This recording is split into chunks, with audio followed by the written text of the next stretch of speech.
Hey everyone, thank you for tuning in to the Dream Center podcast. My name is Seth Major and I'm the DCP Cares Director at Dream Center Peoria, overseeing some of our outreach initiatives that we're up to throughout the year in the city of Peoria at the Dream Center. Joined by Brian Uhlenhop, he's our Director of Development. And Brian, we're here where we are on purpose. We're at Bradley University, just in the atrium that leads into what Bradley calls their Coliseum, a smaller gymnasium here on campus. We were here this time, just about this time last year. Tell us a little bit about what we did last year, and then we're going to talk a little bit more about why that's shaping the conversation we're having today. Yeah, anytime you have 2,000 people gather for one purpose, it's pretty exciting, right? And last year was definitely the case. 2,300 people, all just coming together under this banner of Love Peoria. From our standpoint, we believed that we could do more with our annual gathering than just focus people on our mission and raise money. We wanted to accomplish that, we did, but we took that opportunity to try to inspire people, to help them see what we get to see every day, being on the front lines of poverty, to see how powerful these small Christ-like acts of love are on the receiving end, how that can radically transform the direction of somebody's life, believing that if they saw it and experienced it and tried it themselves, that it would surely change the way they live. Mm-hmm. And so that was the goal last year, is let's just inspire people on the power of Christ-like love. We had probably the most entertaining, dynamic, whimsical guy you can think of, Bob Goff, that joined us and set the tone. And then out of that event, we had a 60-day challenge. So every day, going through Christmas into the new year, we challenged people every day with a new act of love that they could do. And saw awesome feedback. We're really excited about it, but just immediately started thinking about, what does 2020 look like? What could we do with the next gathering of people? Yeah, and had that 60-day campaign out of Love Peoria, and a lot of good came from that. We're still seeing the ripples of that, like you had said. One of the things that we're mindful of at the Dream Center is people's willingness to step in. And so as we were talking about what we could do for our 2019 event, we were recognizing a window of opportunity that was forming. One of the things that was allowing that window to form was people's willingness. Something that we saw out of Love Peoria was people getting really excited about stepping in, getting involved, working together, feeling like, hey, there is this common goal and mission that has now been given to the region. And we saw a lot of people take advantage of that.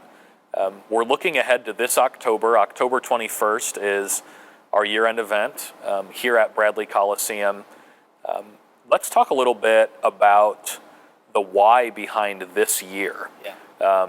Obviously, Love Peoria has a little bit to do with that, considering the fact that there's some momentum that can form when you get that number of people in the same room. But our why looks a little bit different. Out of Love Peoria, we see that willingness where this window of opportunity is forming. But another thing is the weight of realities that are facing city of Peoria, this region as a whole.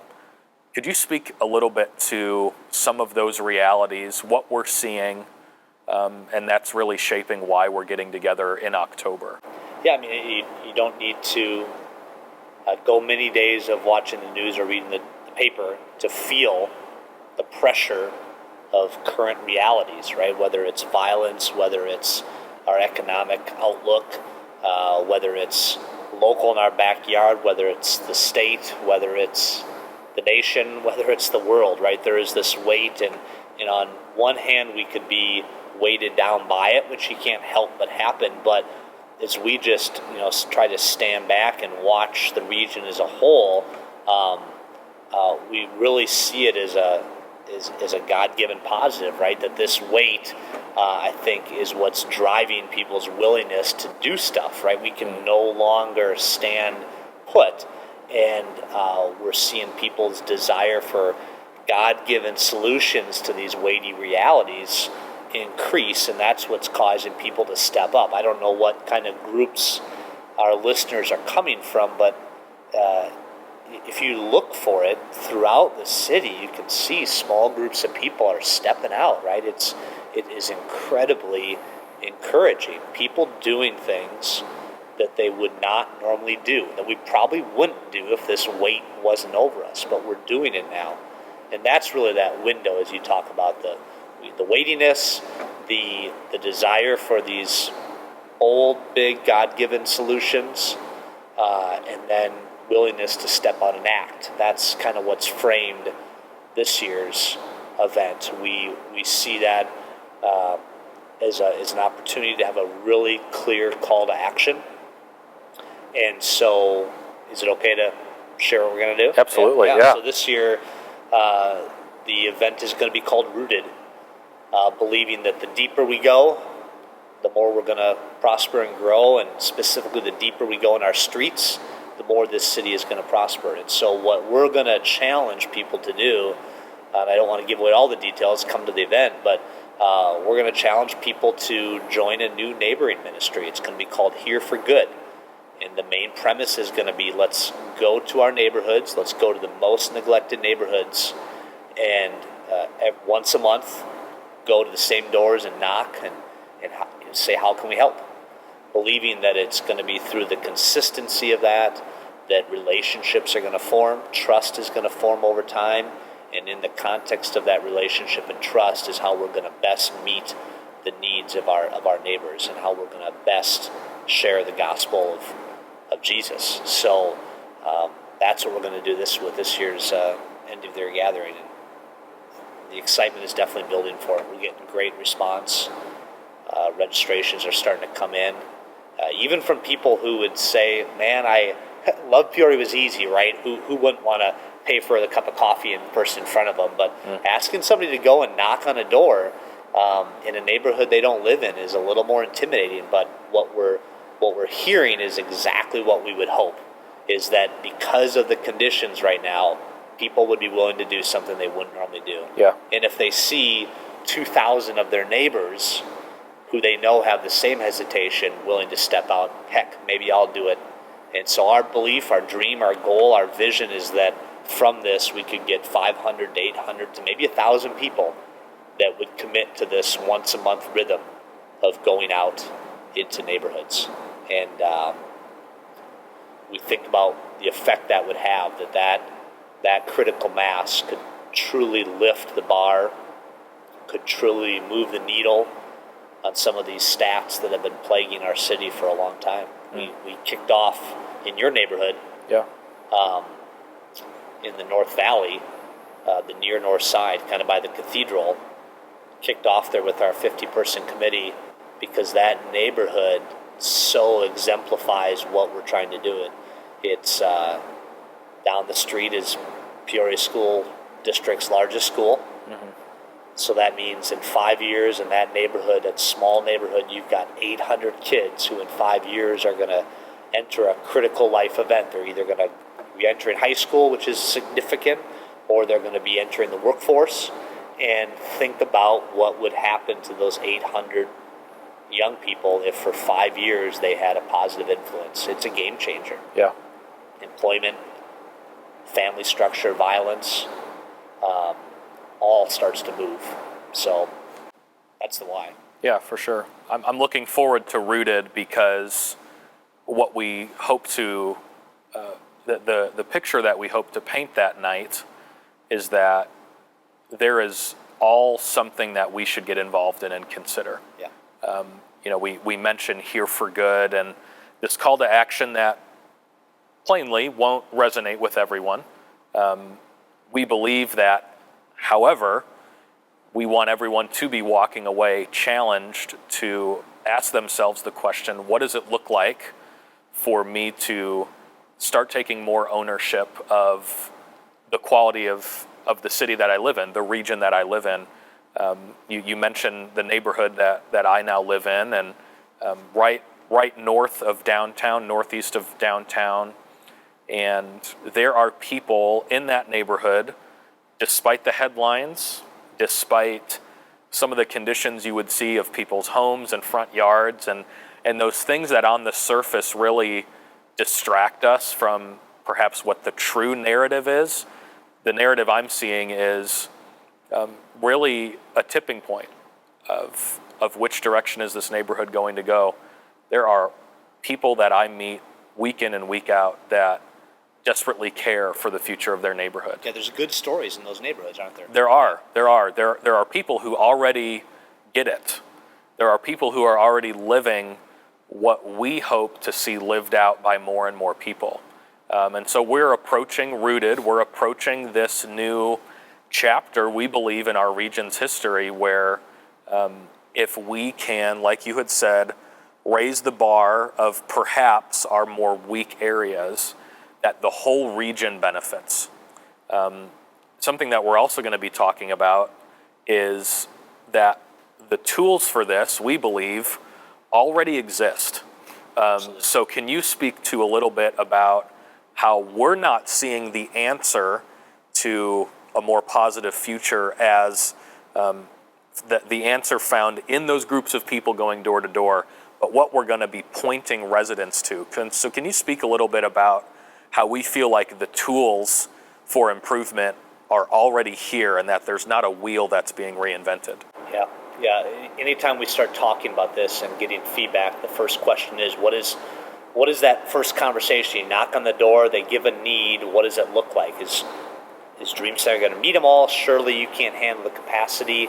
And the answer is absolutely not, right? The Dream Center we're taking a lead on this. We're launching this because we believe one area we can use to add value to the city is we can be that platform, we can be that stage, we can be that mouthpiece and rally around something that we believe is going to help. But once this goes, we're trying to make this as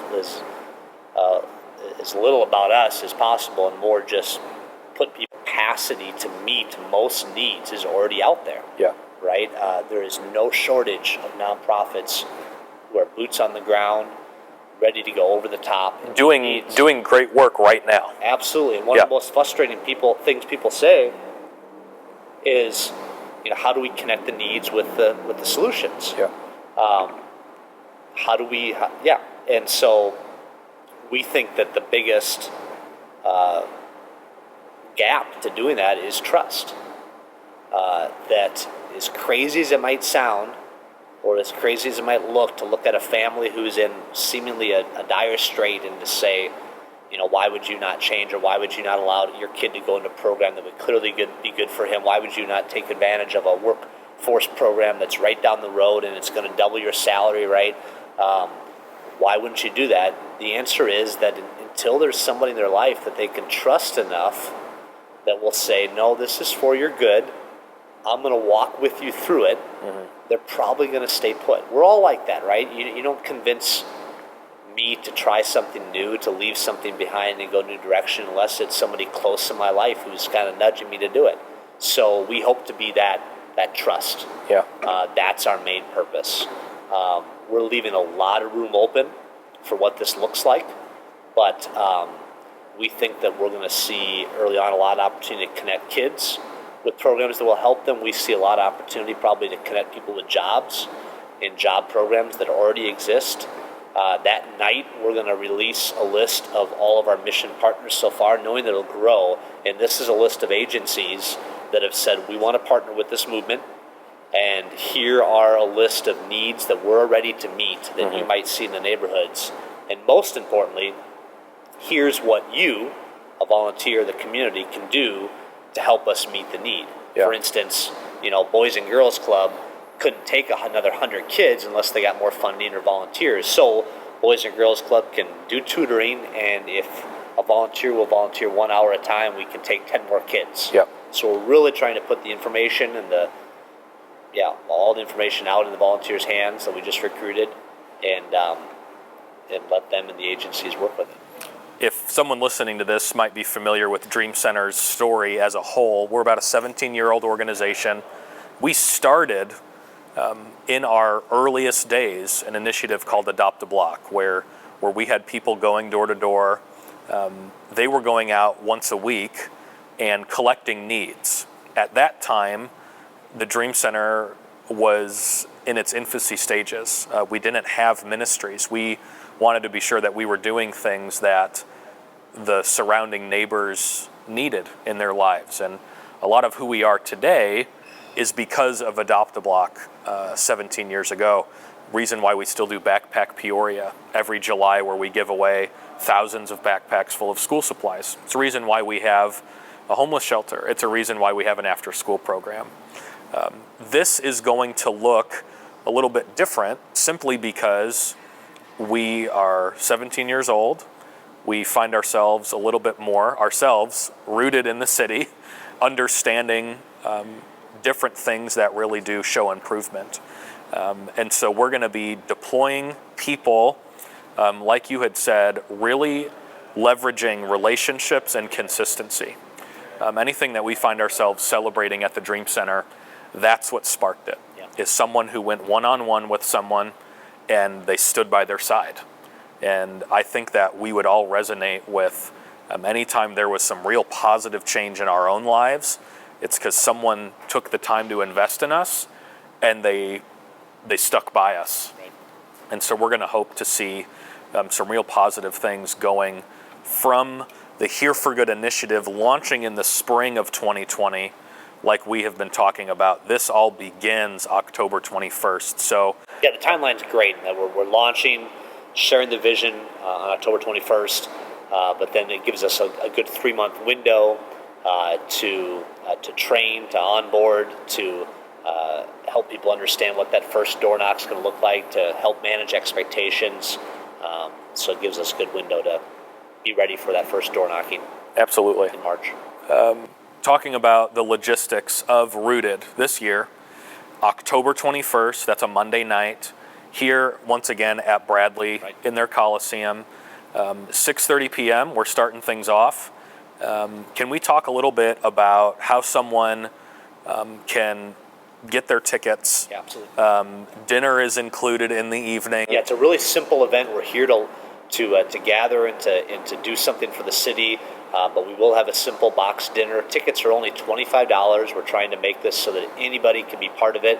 That was the most beautiful thing last year, honestly, was looking out at the 2,300 people and seeing, honestly, the most diverse group I've ever seen gather for one purpose, where you see high school students next to CAT CEOs, you saw Washington residents and Metamora next to the south side, you saw stay-at-home moms and small business owners all together with one accord, one mind.